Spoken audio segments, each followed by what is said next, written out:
Paul, what's a totally innocuous thing in your life that you can reimagine as a sort of alien doodat? My self-respect. What's it covering up? Because if you got like a subway train that's actually like a speed train across the Atlantic or something, or yeah, I don't know, something from one of the good ones. I do project a certain train-like self-respect by wading headlong into conversations I know nothing about. I present a very English train style self-respect approach of just I've been in a station for 7 hours. It's how everyone goes through Northampton. But it does actually cover, in a very real sense, an actual London Midland train. I've been long in their employ to try and keep up with Virgin trains. You're paying 60 quid for an impromptu return to Northampton from London, Paul. Yeah. You've got a single, sorry. You've got to... A lot of people would... You've got to pretend that it's good. A lot of people would rather just cling on to the self-esteem of a fraught man as he travels around the country at the speed of a steam. Some people don't like to make a fuss, so they hang on to... They call me the esteem engine. Very... Oh, that's the level I'm operating at today. Fuck yeah, I love it. It's great. I didn't even see that coming. It was hit me like an esteem engine. It was fantastic.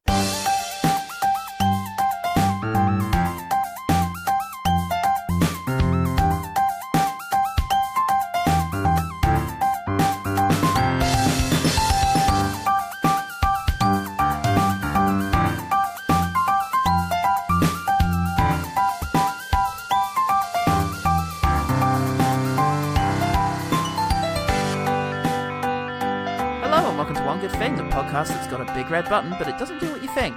Don't press it. Just don't. Just leave it there. I'm Paul, gonna come if you press that button. I'm an incredible catch. We're nearly done with 2019. All of it. Throw it out. Throw the rest out. Rise of the Skywalker, Little Women, Trump's impeachment. Done. Throw it all out. We're done. We're finishing the whole debacle with Men in Black International. We are the best kept secret in the universe. I know. I want in. You erased my parents' memories, but you didn't get mine. Took me 20 years to find you. How many people can say that?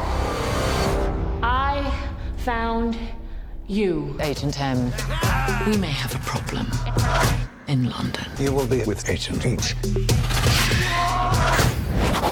MIB, you Carillion scum. And FYI, your little club here sucks. Come on, the world's not going to save itself. I'm driving. The tallest film. The tallest film in the whole world. Kevin Spacey loves it. The first film in the series not to be filmed by Barry Sonnencat. Oh my god, I didn't even see that reference to 9 Lives Again. You surprise yourself. I do. It's also nuanced, this podcast. It's like The Wire. I mean, how old was he when he started anyway? Because, that's true. Barry Sonnencat's only lived till about 15. Well, yeah, consequently, as a result of not being filmed by that cat, this film wasn't filmed from directly inside of the characters' faces like the last one was. And now I own a cat. That's very understandable. It is. That's all he can see. I see why that happened now. He's very short-sighted, so he has to get right up to Will Smith. To sit on him when he's trying to do something, like get dressed. Well, look, it's a bad year for producers and directors actually getting on, because director F. Gary Gray originally got involved and recruited Chris Helmsworth and Thessa Thompson based on a script that was much edgier. Oh. And had actual things to say about immigration policies. Okay. Yeah. But producer... But here, enter producer Walter F. Parks. Here we go. He threw out entire sections of the script, sent daily rewrites to Thompson and Helmsworth, to the point that they got so frustrated they hired their own dialogue writers. Because you can fucking do that, apparently? Somebody tell everyone involved with M. Night Shyamalan. I mean, this feels like a very tumultuous divorce, doesn't it? Bring in your own lawyers. Don't take this the wrong way, but we've decided not to read the lines you wrote, but the lines that Gary wrote. He directed parts of the movie without Gray present, he edited it himself, and did the color correction.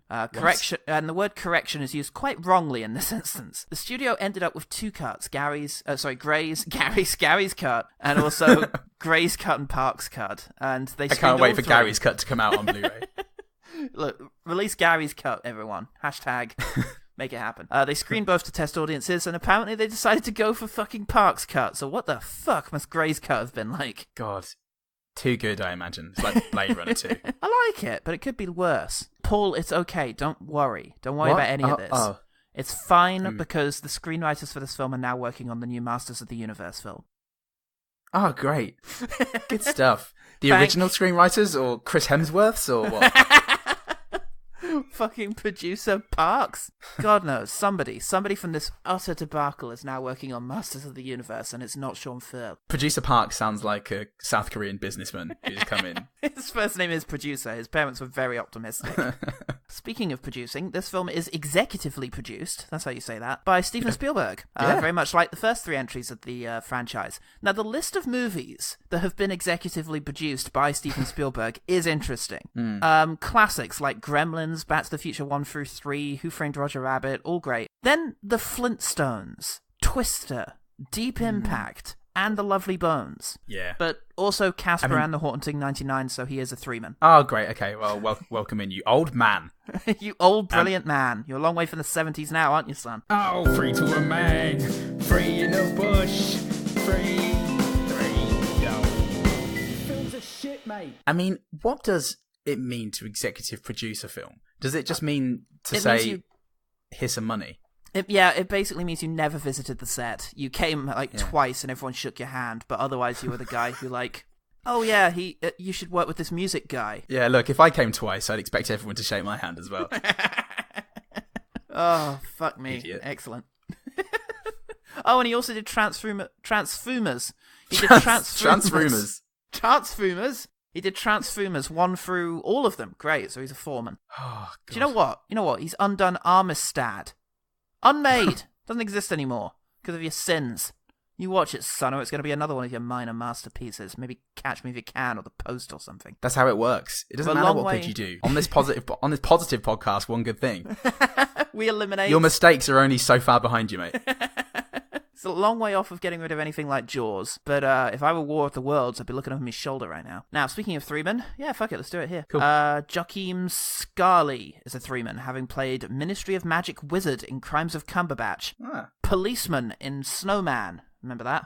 Remember Policeman in that? Nope. And Passerby in MIB International. Oh. But he also played Gig Punter in Rocket Man, which I read as Pig Gunter, which is an altogether different entity. I'm pretty sure that was Stephen Graham's name in that film and Hellboy. He insists on it.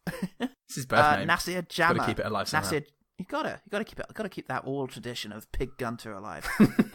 Nasir Jama has appeared in 6 movies, an entire career, and 3 of them we've covered. So that's an impressive kill ratio there. I don't think anyone's ever managed anything quite as accurate as that. But he did Crimes of Cumberbund, The Mummy, and this. Also, West Midlands Man, Richard Price is a three-man, having appeared in the Crimes of Grubbly Plan. Holmes and Watson, The Shame, and this. Shame! How are so many people in Crimes of Bunderwund? I don't know, it's just background fucking magic people. I mean, they both look as ugly as each other.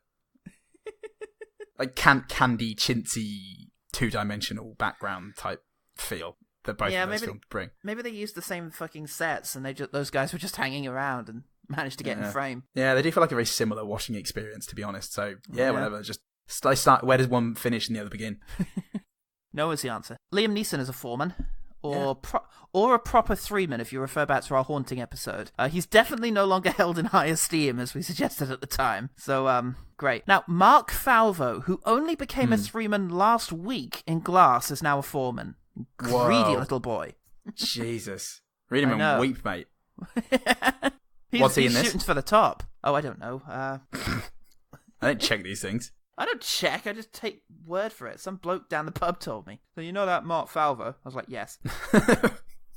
Oh, Jesus. Always tries to walk it in. I'd really recommend Googling him because the picture that comes up on Google is interesting. Oh, that's right. This is the guy who's been in every DC movie. He's a protester in Wonder Woman 1984. And he was in Mindhunter as an FBI guy a lot. Really? Oh, I'll probably recognize him. Uncredited every time. Oh, he was MIB agent. Great.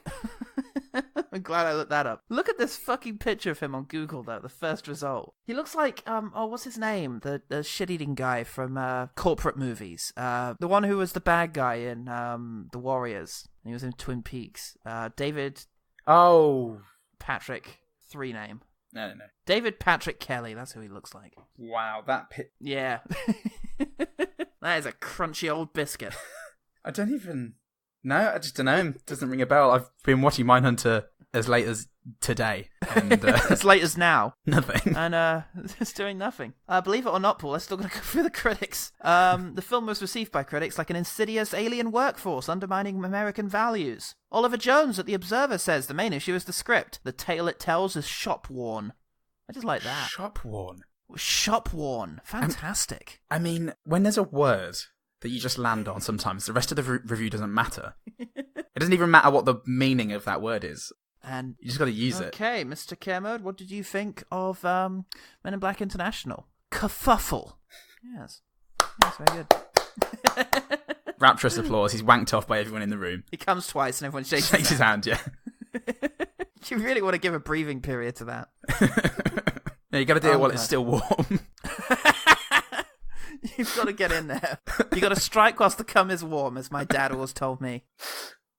Now look, absolute unsung champion of film criticism, Paul Salt, writing for the always brilliant and mind-blowing Screen Mayhem, said, Usually always. The vulgarity of the film is evident in everything from the garish character design to the overly insistent music that features Danny Elfman's original theme, only louder. Perhaps this might be described as Men in Black, only louder. Very nice. Fuck yeah. Yeah, thanks. It's pretty memorable tagline for that review, if I remember. For Christ's sake, yes, every reviewer made a Neuralizer joke, including me, so sorry. Sorry! That means you're a reviewer. You're a real one. Genuinely, when I was looking for reviews for this, I found about 7 more. Well, the film makes that joke about 3 times as well, so great. You're in great company. I love the way that they explain lengthily a lot of shit and then neuralize people, just for their own benefit. That's so fucking sadistic. Also, I had sex with your mum. It was really good, actually. I really liked it. You're a shitty ball bag. Look here. No, I'm not going to look here, actually. You've got to. You've got it. No, I'm putting on these sunglasses. Oh, no, don't. Fuck. Don't. Whatever happens if the MIB need to cover up an incident, like on a beach? Now these dicks don't know anything. Well, okay, first of all, you said that after the neuralizer. And second, what are you on about, mate? I always think when you do neuralize somebody and you're standing there and there's still an explosion, like you do it and then you're like, oh, this is still shopping trolley accident. Oh, poof, okay, this is still, poof, and you're just going further back until they can't see you anymore, and then you hide behind a bin. Oh, Jesus. Well, I. Gonzalez Jr. on Google said, Movie is okay. My 13-year-old son and his friend left halfway through the movie as they were that uninterested. So the movie was fine. The kids I was with left halfway through. I don't know where they are now. But I thought it was fine. Movie 5 stars, kids 2.5 stars. You need to raise their game. They're on the iPhones. Still not glad I did it. Kay Lee on Google said, basically, I don't like this film. It's bland, and the only thing saving it are the characters. Below is further criticism of the film. I just appreciated the concise. Here's your mini statement. If you're interested, if you're interested, below is further criticism.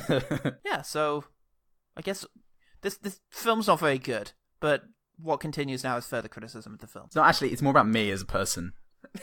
I'm actually going to have a bit of a diatribe here. I've been going through some shit, and I feel like Men in Black ties into it nominally, but we're gonna explore that. And now on the subject of Trump's impeachment. What I really think is that it's a Jewish conspiracy to try... all that. Further criticisms of the Zionist state below. It's legit. Yeah. Fucking Cool. Salt of Screen Mayhem's got something to learn through. Usually awesome, 2030. 2030, awesome. 70-30 is how that works. Usually awesome, sometimes really, really bad. Like, spiteful, for no reason. Well, it's just like the best doctor in the world probably has an awful bedside manner. He spits inside of every third patient. But he's such a renegade, and he saves so many people. How good would film criticism need to be to have you forgive an overtly anti-Semitic reviewer? It's like, yeah, I know he goes on about it sometimes, but when he doesn't, oh man. I mean, he'll make you see things you've never seen before. I mean, Rob Asia, it comes to mind. He's not, I don't think he's anti-Semitic, but he's anti some stuff. But I do still sometimes watch his Kubricks. So I guess sometimes you can be. Look, the moral of this whole podcast so far is that sometimes you can be a better critic than racism.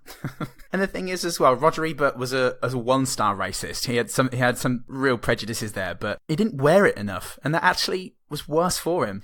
Because you thought, well, it was. You know your films. Worse for society. What else do you know? Amateur racist. All right, the film has 23% on Rotten Tomatoes, but the audience score on Rotten Tomatoes is 66%. No, it isn't. Yay! I hate this. Hey, people who say that Rotten Tomatoes audience scores mean anything, get fucked. I mean, they do mean something. They mean one very particular thing, one very specific niche thing. And that's that. They mean that Russians have really great bars. So, Paul, you man and woman in black. What's one thing about Men in Black International that made you think the universe had led you to exactly where you needed to be at the moment you were supposed to be there watching Men in Black International? Yeah, great. It's the use of the original music, Paul. It's a very smart move, I think. Yay, Danny Elfman. He was good. Yeah, cling onto whatever fucking iceberg you can. Going through space. I remember when Danny Elfman did the music. Fantastic. Well, that Spaceberg has passed. Yeah. So. All right. Well, what happens in Men in Black International? There's an animated Columbia logo. That pissed me off immediately.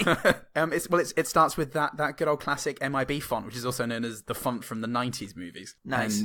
And we are presented then with... do you remember Tommy Lee Jones and Will Smith? Yeah. Remember the partnership that they had? Yeah. And then also Will Smith and Josh Brolin, weirdly, but was also still quite good. Kind of. Hey, it's Liam Neeson and Chris Hemsworth, everybody. Oh boy, they're let's like watch chalk the and cheese. How would they possibly get on? Well, Liam Neeson comes out and it's like, God, do I hate Paris and blacks. In the past. Jesus, Liam Neeson. Why would you say that apropos of nothing in an entirely different context? I don't know. I've been struggling lately. Of everything. He says, anyway, Haitch, you've got to go up to the Eiffel Tower. Haitch. Haitch. Fucking knives in my soul. H. H. H. H. H. H. H. H. Does he really say H throughout? He says Haitch. Oh, fuck me. I didn't notice that. I thought, Christ, who else in this piece of shit says H? Oh, it's just him, actually. Everyone else says H, which is the name of the letter. Ray Spall said the ancient Latin name for H. It was great. I wouldn't dare try and pronounce it, but it was poetic. It's the sound of the letter, isn't it? Come on, Liam, we've been through this. I can't answer now. I've got to go visit a friend in the Haitch hospital. Got to go visit an F friend. Honest. And then he runs away. Haitch honest. Me, Liam N. Neeson. So... Fucking strange man. So yeah, they neuralize some people and they fight something called the Hive. Whatever. And Liam Neeson says something that causes me to write down the note. The MIB is spiritual now? He says something about the universe, like guiding them to where they need to be. I don't remember this being a religious organization. No. I can't imagine Rip Torn being all like that. Can't imagine Rip Torn, Paul. It's a real serious condition. he took that bit common. of me. Very common. The stars will align and make sure we're all where we need to be. Thanks, Rip Torn. Do you want to dance? No. Do you want to dance, you fucking... Destiny. Get the fuck up. They're fighting the Hive, and then it cuts to white or something, and then we're in not the future. We go even further back in the past. Oh yes, Tessa Thompson is a young girl. It is even further back. What a fucking terrible structure. God almighty. Well, yes, and we have another scene of the MIB needlessly explaining stuff for the benefit of anyone they haven't noticed standing around. In this case, what a Temerian is. Tarantian, Paul. Know your aliens. Oh, who gives a alien flying, top trucks. miserable, wet, drizzly fuck. Yes, sir. The creature you saw was an unlicensed Tarantian from Andromeda, too. Very rare, very dangerous. I'm sorry, what? Tarantian, ma'am? No, I know. He looks cute now, but when these things hit puberty, they turn into real monsters. A raccoon! Yeah, that's your problem, folks. And yeah, the little Thessa Thompson overhears. Yeah. Oh no. And they don't even. They're so professional. They don't even realise that there's a tiny girl there that they need to wipe the memories off. She's upstairs asleep. Okay, that's good enough for us. Secret organisation that we are. So anyway, cut to 20 years in the future or whatever. And Thessa Thompson's here, and she's fully grown. Oh, we all hoped and dreamed she would finally be. And I kept a calendar. She's a spunky, cool techie type human being now. Call center operator. Mm-hmm. Yeah. Sally, which is main talent that they look for, ability to suss out secret organisations, which she does do mostly. Which is what most of your Vodafone people are doing when you're not speaking to them. They're shit hot on the trail of the Illuminati. So yeah, she goes to a scene where she suspects an alien is going to land based on the Daily Mail. She goes away. Fakest looking newspaper I've ever fucking seen, Paul. Talk about fake news. Oh, Jesus Christ. Oh, impeach Trump. Impeach him. Get him out of there. When I say impeach, I mean throw a peach at him. Put him in a peach. Put him in a peach. Impeach him. Impeach him. I'll impeach you. Anyway, it's a good thing that the secret barrier that they've put up to completely hide the crime scene is so fucking noisy as things go into it. Yeah. And hey, what was that? Said everyone on the street. and actually porous and penetrable. Thank God. Just in case of any accidents. Look, alien technology is only so good. But it is so good, but it's It's only so good. Just off to the shops, love. See you in a... Oh, now I've got to murder you and neuralise you. Soz. Just gonna lean on this this nice bat. Never saw Barry again. So yeah, she finds the M in black, and she gets herself recruited, kind of.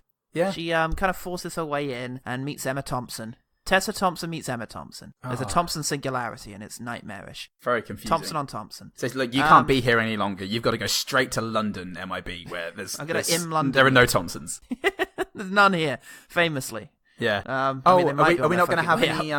Not going to have any sort of introduction where, even though you've explained everything to the audience already, I get to be introduced to the wonders of this world for the audience's benefit? How about a training montage, or the first time I get to encounter any form of alien technology? Nah, fuck it. Just get on the train. Yeah. Get onto the You've train. got Chris Hemsworth and Liam Neeson. Get onto this train that disguises itself as a regular train, even though no one but aliens ever see it. Yeah. And is so discreet, it can be seen from space. Why? I love this. We had a lot of budget. We had so much budget. That sums up so much of Hollywood these days. We had a lot of budget, guys. Got to put it somewhere. Otherwise we won't get as much next year. Hemsworth manages to fuck his way out of mortal danger, as we all suspect he would.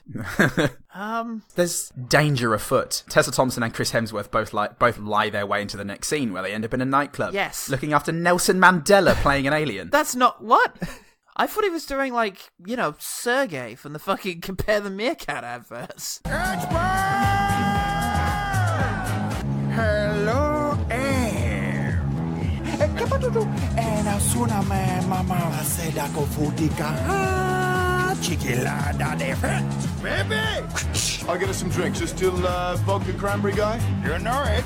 It's weird kind of, hey, cousin, let's go bowling. Thank you all for coming. It was weird. There was a track-suited alien. God, maybe they regionalised it for Australia. Like, look, people aren't going to accept this Eastern European alien. Make him sound like... a South African figurehead. An African... for peace in the apartheid era. Yeah. Excellent. They get into this nightclub, incidentally, through, like, a weird taxi cab thing where they sit in the back seat and then the seats go down. That's quite awkward. How long does it take to get into this club? What if there's a fire? Well, then they take the special CGI train back out of it, Paul. Disguised as an elephant. Disguised as a shopping cart. There's a world-building dance-off, and Nelson Mandela, the meerkat, is killed by two bad guys, yeah. Yeah. Oh, there's two bad guys. Twins. Yeah. Yes, well, he gets something in his neck. A weird For a thing few flies minutes. into it. Uh-oh, I guess he's instantly dead. Oh, no, he's fine. He gets a bit woozy, though. He gets a bit woozy and has to leave, as he would have done anyway. So, good thing we had all of that. Then they blow up his car. Yeah. Just as Bargain dies, he bequeaths to Tessa Thompson a dual weapon thing, because he can't trust Chris Hemsworth anymore, because fucking look at him. Yeah. Wearing pink trousers. Because he's a maniac. I know, he's the worst. He's gotten a top knot. And he just keeps... It's someone else's. It's Liam Neeson's hair. He's started cycling. He's all over the shop. You can't even deal with him. He owns the shoes and he wears them everywhere. Yeah, they managed to track basically the twins to this shop somewhere in the Middle East, and they go there and find Pawnee. Aww. Yeah. What happened here? Oh, we had the best party. Kanye showed up and dropped like a whole new album, and it was some of his best work. Look around. We got our asses kicked. There's a bit of comedic physical abuse of a little thing. Yeah. We love that. We actually love that. And then they go to like a marketplace where they meet like Phone Jacker. Yep. No, who is it? Phone and Face Jacker. Oh, it is Phone Jacker. Oh, great. He jacks anything you want, including his Caver Novak. beard. That's right. And he's got a little beard thing that he likes to abuse. It's so great watching little things getting punched. That's Paul, that's film. This is why... That is film. David Lean said as much. Robbie Collins understands this, Paul, and you don't. A film is assembled in the process of hitting little things. Well, they go to an apartment and find a big stack of Amazon boxes, and to which Tessa Thompson says, looks like a couple days' worth. Jesus Christ, Tessa Thompson. Ad-lib that one, did you? Living it fucking large. Christ. Pawnee mentions Kanye, which is fantastic. Oh, Google Translate that for me, mate. Go on. Yeah, Kanye's a little bit 5 minutes ago. I better get an Uber to a better reference. There's a chase. I think, what's his name? There's a kind of shitty little guy, played by Rafe Spall. Yes. Who is at this stage suspecting them. And he says, look, this is looking a bit sensitive. We better keep it quiet and conduct this business in the atrium of MIB headquarters, where Liam Neeson easily finds them and tips off Tessa Thompson and Chris Helmsworth that Rafe Spall's after him. Because he's the bad guy. Spoilers. Yeah. They end up in the desert, which is right near where they were. And then Kevin Novak's beard gets his comeuppance finally. No, gets the opposite of his comeuppance. He gets his revenge and by stealing the weapon from Chris Hemsworth and Tessa Thompson. And Pawnee, because he's there as well, thank God. Yeah, he's also stolen from. He gets a couple of excellent lines, like, they set the thing off. And oh God, everything about the scene where they set off the weapon is just so good. First of all, doesn't look like it's going to work. Then it does! Oh, what? It's subverted my expectations. And then Pawnee says, that was the low setting? Oh, that is so Pawnee. And now these characters now that they've had the thing robbed off them, they sit down and have a boring conversation in the desert, and this really does feel like a Barry Sonneman cat film. Yeah. Feels, looks, tastes.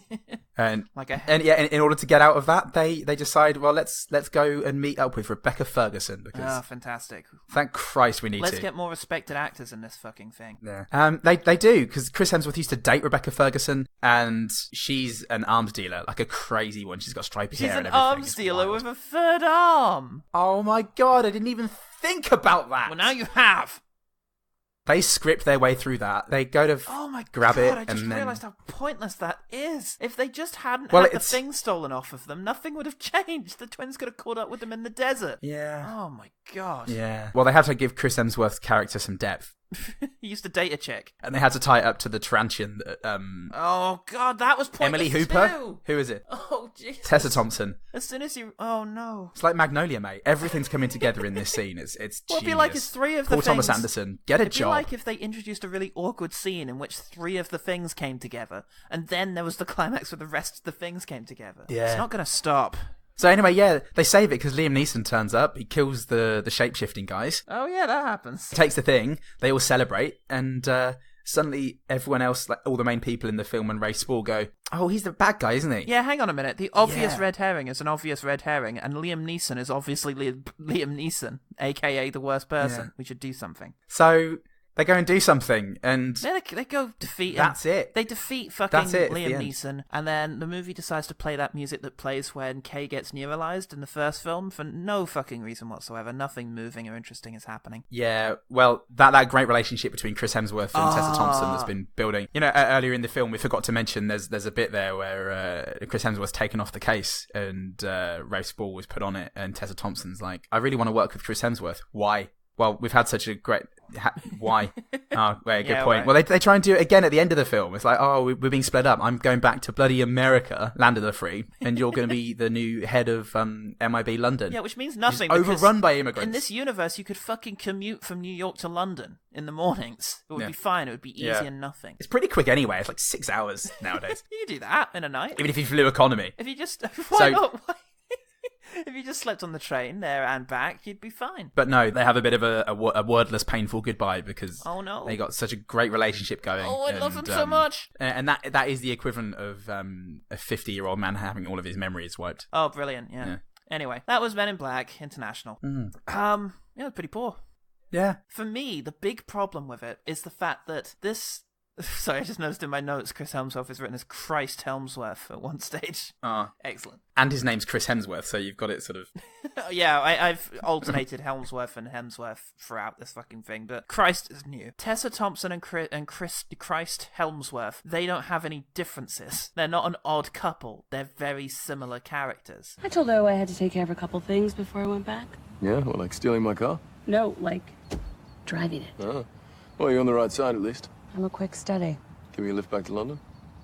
Road trip. The only difference between them is that one is male and one is female, which isn't much of a difference in this modern era. If it was the 70s, it would be written in a very broad, offensive way that would make them at the very least different. Yes. But there's nothing there, and I really hate the fact that Tessa Thompson's fish out of wateredness is kind of dropped immediately as soon as she like gets on the mission. Yeah. She's never really out of her depth, or she's just fine. I mean, no more so than Chris Hemsworth. Where's that sense of wonder? Yes, no sense of wonder. Yeah. It's integral to this kind of journey. It really is. It's not necessarily either the actor's fault. It's just the script, really, or the terrible editing that may have excised a more interesting film. Upon watching it a second time, for starters, I had no memories of this film from the first time I watched it. I couldn't even remember who the bad guy was. Obviously, it was Liam Neeson, but he was possessed by something, and I couldn't remember for the life of me who it was or why. The twins completely slipped my mind. Yeah. One of the things is I don't think Chris Hemsworth's actually right for the role. No. And now having you explain that him and Thessa Thompson are basically the same character, maybe it's just because it's redundant. Yeah, it is. Do you know who's a better character for her to maybe be paired with? Who was more interesting? Rafe Spall? Rafe Spall was a better character. Yeah. When in the scene where he dresses them down, having fucked up the crime scene. Yeah. It's almost embarrassing how much better Rafe Spall is than Chris Hemsworth, because Hemsworth's meant to be the sort of cool, in control kind of, hey, don't worry about it character. Yeah. But Rafe Spall is doing like a Blackadder, when he's like going over what Baldrick has done. That's what Chris Hemsworth is in this scene. He's the Baldrick. She is a probationary agent, so she is not here at all, okay? I think you'll find that she clearly is here, because I can see her backing you up. Thank you. It was a figure of speech, but fine. So just to recap, No point. a high-ranking member of the Jababian royal family dies on your watch, murdered by assailants that you can't identify for reasons that you cannot begin to fathom. Is that about right? Now, why don't you bugger off? Okay, mate, yeah. Thank you. Yeah. I'll piss off. Back to the office. Where you belong. To have a little word with High Tea, who will not save you this time.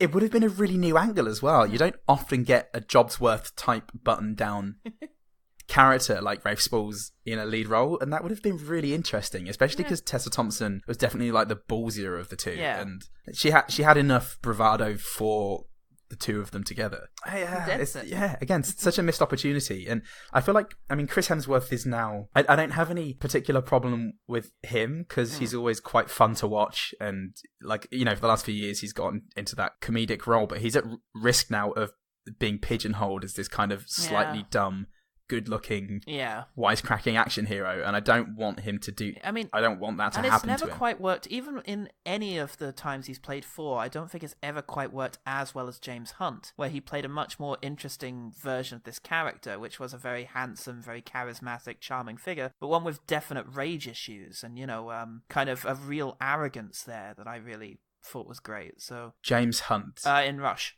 Yes, of course. I think that was my favourite Chris Hemsworth performance. And since then it has just been kind of it's kind of like Jesse Eisenberg with, shades of The Social Network. It has become a sort of definitive role for him as the sort of, charming doofus with a bit of an ego. And it didn't, and like you said, it just didn't really need that extra on top of Thessa Thompson's character. Yeah. Too similar. And there are so many great actors in here who the director or producer, whoever, just brought out the flattest in all of them. Yeah. Just so many missteps, but the emotional moments were the cheesiest imaginable. The comedy was sort of try-hard, kooky, family-friendly I hated the combination. I really hated Pawnee. Almost everything he said just really, it was just not. It felt like it was trying too hard. It was like what they did with Frank in the second one. What is this, the sequel to The Notebook? Never saw it, but I assume it's a lot of this type of nonsense. I quite liked a lot of what he did. He had a few really good lines, I thought. The ones that we didn't mention in the in the episode recap, but. It looked like garbage as well. I quite like the alien design as ever, but the CGI just looked like hot sick. Yeah, and it was just not well written, which is why the emotional moments are awful, trite moments, and the comedy is unbearable. Yeah. And that whole universe has a way of leading you to where you're supposed to be hokey bullshit. It's just so patronizing. It is a thing, and it's very. How is that the hook upon which to hang the emotional moments of your movie? Well, what it means is we're going to have a whole bunch of fucking coincidences in this movie, and it's going to be contrived as some sort of karmic thing. I don't know what the message of the film is, really, if there is any sort of thing being said by it. Thessa Thompson, early on, she makes some comment that she wants to find out what the universe is made out of. A quote which is then echoed back when she's like falling into the abyss, which happens at one stage. Yeah. But does that change her? Has she changed? Have either of them changed at the end of the movie? No. Hemsworth has supposedly had a huge part of his Hemsworth, has had this huge part of his identity completely changed. You know, a lot of his ego was based on this. Also, why was he acting like a dick? Was it because of his ego? The inflated ego as a result of having thinking? We didn't really cover this. He thinks he defeated the hive mind of Liam Neeson, but in fact he didn't, and Liam Neeson got indoctrinated. Which is quite cool, I think, as a twist. I like that because dark. The fact that I like the fact that it utilized the idea that when you get neuralized, you just repeat the same line over and over, whatever it is that the person who neuralized you said. And in this case, Liam Neeson said, "We defeated the hive with nothing but our wits and our series 7, the atomizer," and that just became the phrase, and he just keeps repeating it back, and that was really cool. But what was the impact? What impact did that have on Hemsworth? Was he drinking because he knew it was a lie, or because he got too big-headed? And how's that resolved in the end? Well, he's also meant to be he's not the same man after breaking up with his girlfriend, Rebecca Ferguson. Yeah, and what was that? What was the timeline of that in relation to the whole hive incident? Yeah, I'm not really sure. It's a bit of a mess, eh? Yeah, it really is. That whole subplot, as hinted in the thing, just felt very unnecessary. Yeah. You're right. It's what do these characters learn? Will Smith in the original changes. He really does. He becomes a man in black. You know, he realizes the importance of this role. He figures out his part in the universe, and he decides that he wants to be a part of it. And I mean, if Tessa Thompson is if Tessa Thompson and Chris Hemsworth, the memorable duo, she already starts with knowledge of alien life. Yeah, she's figured it all out, which is fun. Again, I like the idea of someone trying to get recruited. So, in order to have an arc, she needs to find out something new about this world. Yeah, where she doesn't. Her arc's over as soon as Emma Thompson accepts her in. Her arc is done. And then her arc is kind of working through this case with Chris Hemsworth, which, there's not enough there for the audience to cling on to, and it doesn't bring anything new to the series. So no, and at no point did either of them feel like they were particularly at risk or in any way vulnerable. They were quite on top of it. Yeah. So, there was no stakes and no real interest. I mean, that pretty much does it. It's a bit of a flat line, unfortunately, and it's a sad, hopefully, end to a long saga since the original Men in Black, which we are going to have an opportunity to talk about in more detail soon. But I will reveal now as a film I'm still very, very fond of. Yeah, I really love Men in Black 1997. I think it's our generation's Ghostbusters, really. I think it hits a lot of the same notes and is as good. So, and I think 3 was a pretty good finale. Yeah, from what I remember, I don't remember it terribly well. I remember Men in Black 2 was one of the very early films I cringed at. It was as my cinematic tastes were developing, and I took my family to Men in Black 2 because we loved the first one. And I remember cringing during it, which was unusual for me. That and Mummy Returns. Yeah, Men in Black 2 wasn't great. No. Men in Black 3 was better, but I only saw it the once, but all I really remember about it is the fact that it had that sort of eyeball vision filmed from a character's nose perspective that only a cat would choose. Only a cat. I'm looking at you, cat. Fucking useless director of photography. So that's Men in Black International, but as always, some good things came of it. Some things that made it worth your while. Yes. And now let's talk about them. Let's quickfire. As always, the guns in this franchise have always looked great. In the scene where they're taking the car apart and the car has all those secret hidden bits with the guns in it, they're just very pretty guns. Good stuff. The line from the trailer, that was an incredible catch, still made me smile when I saw it in the movie. Okay. Chris Hemsworth does just deliver those lines really well, I think. It's just, there were so many moments that sort of came up and went past, and I remember thinking to myself, oh, that's a joke and that's quite funny, but I wouldn't laugh because just the overwhelming sort of feeling I'd had at the time. But I think that was one of them. Yeah. What does that say? Rubbish? Oh, right, yes. Jimmy, the alien that lands, looks rubbish. And I kind of like that. I kind of like how rubbish he looks. There's something about that scenario, just because he looked rubbish in the picture that they had in the newspaper. Yeah. And it looked like a really fake picture in the newspaper. And then he just looks really fake. It was just a funny sort of reveal for that.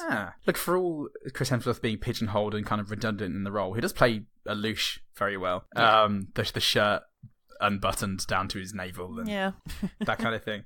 And he did have some other really great lines. I love his creating a diversion with his stepping out to the men's in black with the line, "Hey guys, what are the odds?" I know, it's just a stupid cute way of doing that, and I think that felt like effortless cute, whereas most of the humor from this was try hard, I think, and especially the dialogue. God. Yeah, I think that's fair enough. The bad guys dance well. The special effects they then sort of place over them distracts a bit, but they're good dancers. I think they are actually dancers. There are a couple I of would imagine YouTube so. dancers. There are a couple of YouTube dancers who were then hired based on their moves. That whole thing, like, that's what I was thinking, wondering as I was watching them dance, and it filled me with so much cynicism to think, oh, they've just been hired because they're fucking, like, famous now YouTubers, and that's just the studio or someone has gone, oh, hey, these guys are famous now, let's get these in. The fans would love that. Let's get PewDiePie to play the bad guy in this. PewDiePie. I think he'll get on great with Liam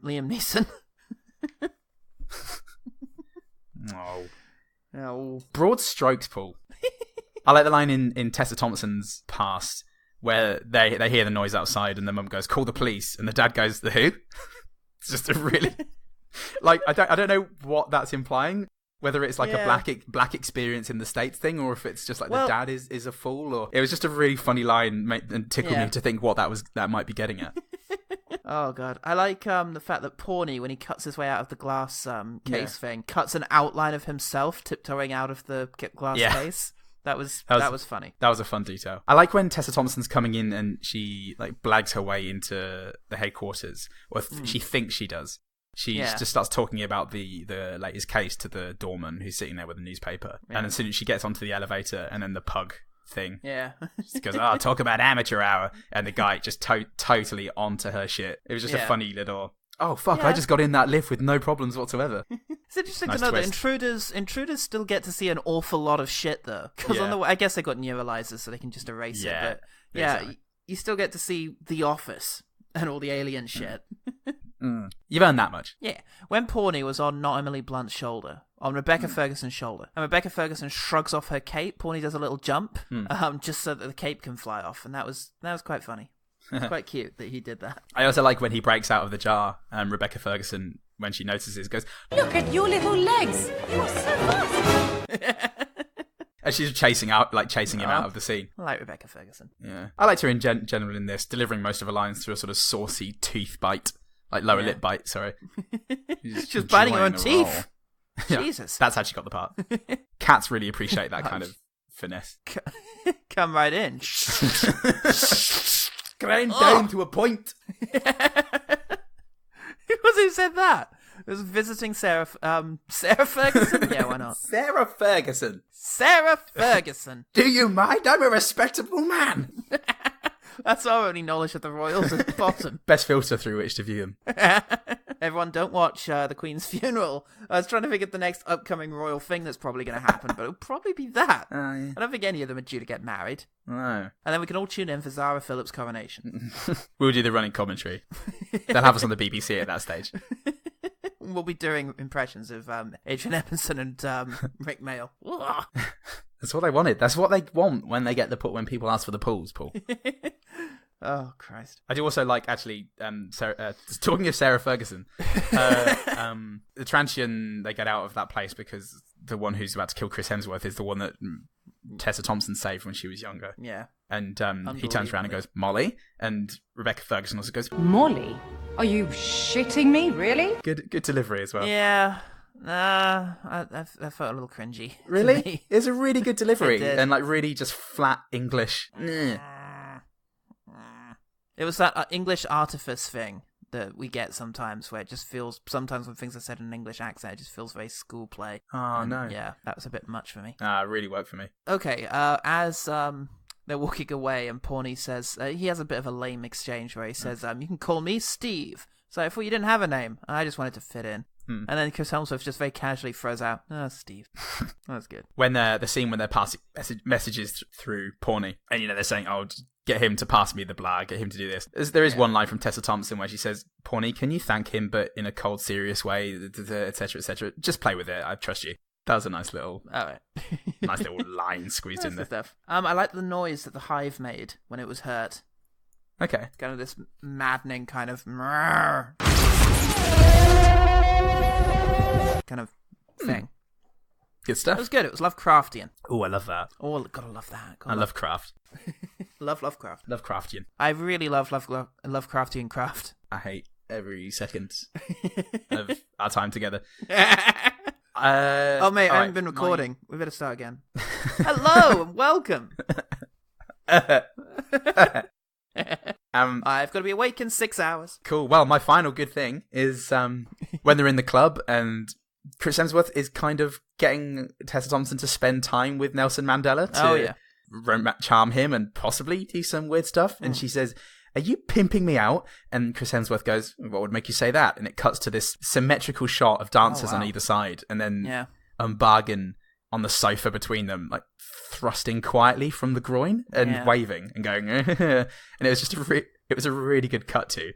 I felt really on the nose to me. From his line. We're going to be at odds on this one because that felt just really like what's the most... It was like this book has too many words in it. You know, like what's the bluntest thing we could cut to here? I mean, it does work as a convention, like the hard cut to that. It's a punchline, right? It has to be...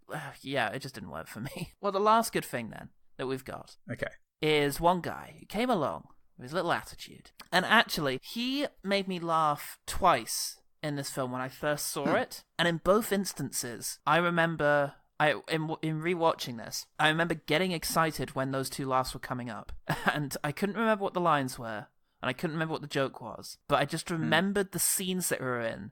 Like, yes, I remember feeling life here. The man responsible is Rafe Spall. The two moments are, I know there's in chronological order. It's in order of how funny I find them.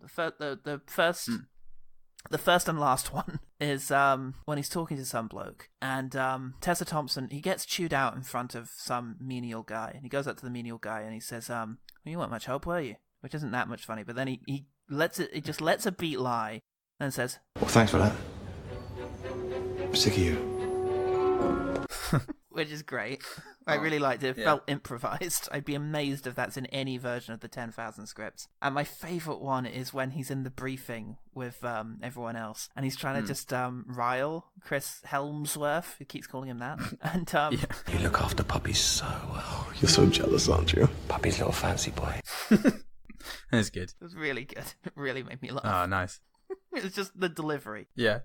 Puppy's little fancy boy. Little fancy boy. It's just kind of with a little smile that he had. Just Aww. Yeah.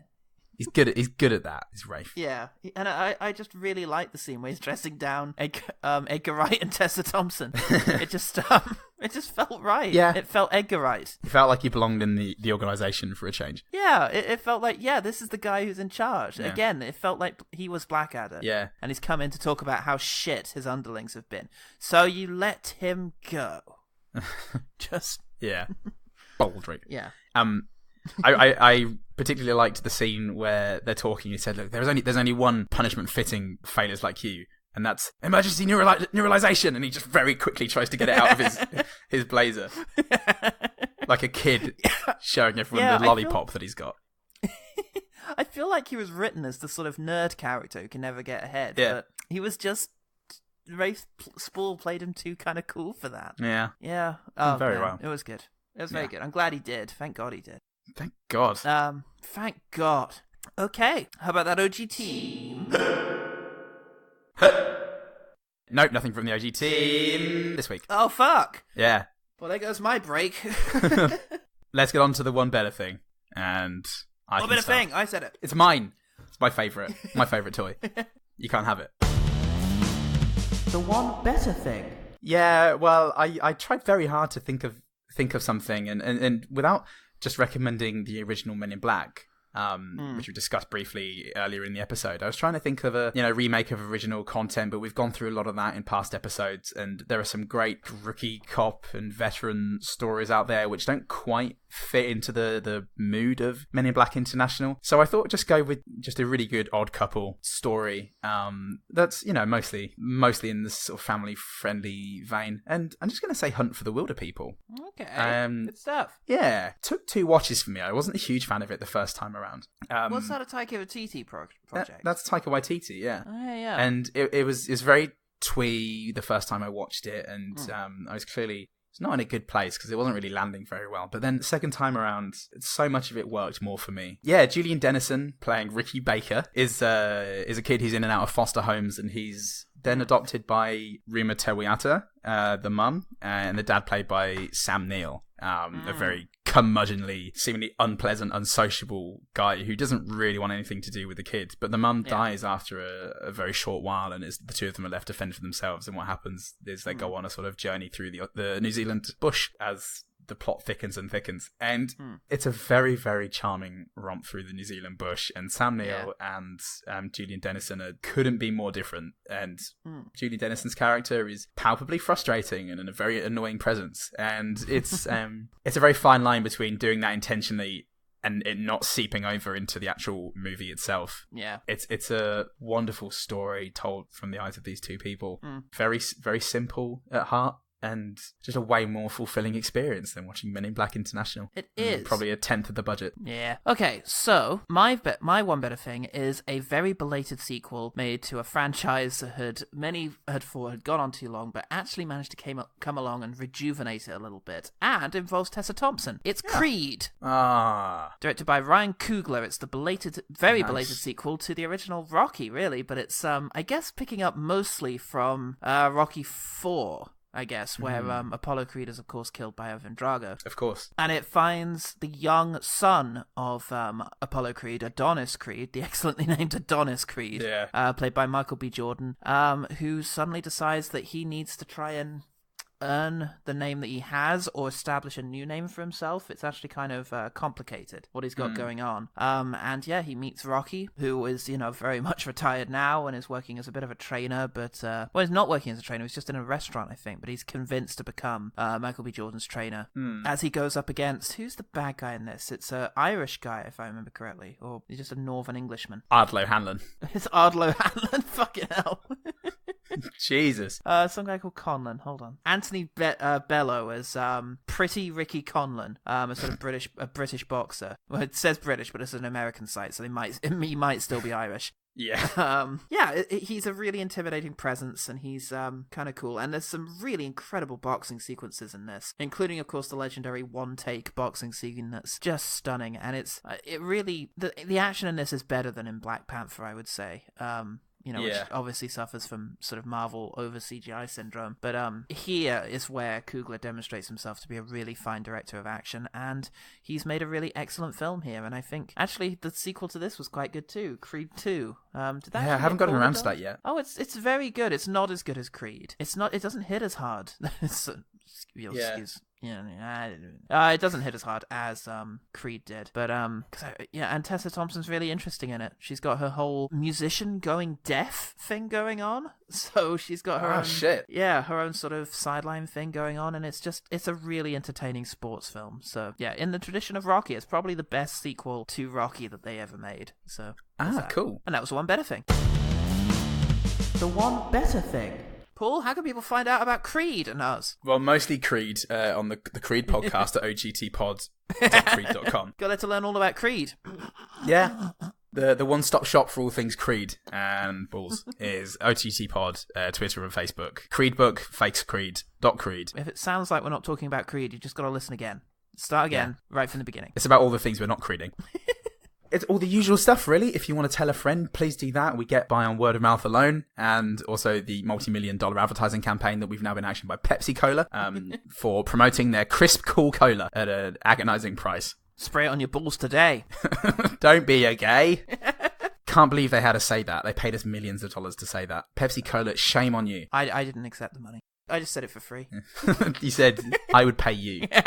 For the privilege. The privilege of being able to besmirch an entire group of people on my podcast for the benefit of Pepsi Cola. And we've done that. And I think we can. Do I feel any better for the millions of dollars that Pepsi Cola bequeathed me for disparaging? I wouldn't want to call them a minority even, because that alone a community is yeah. A whole rich world, really, that we've isolated. Yeah, exactly. And I mean, all I have to say that really is, what else do you want me to do, Pepsi Cola?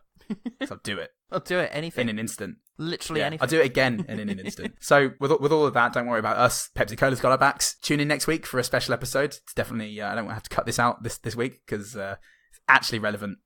And all the things I said in the last episode but cut out, it's that again. Just exactly that. Just go back and listen to that. And we will see you next week on The Paul Show. I'm Paul Show. I'm Mr. Paul. And remember, one good thing about Men in Black MIB International MIB is actually Rafe Spall.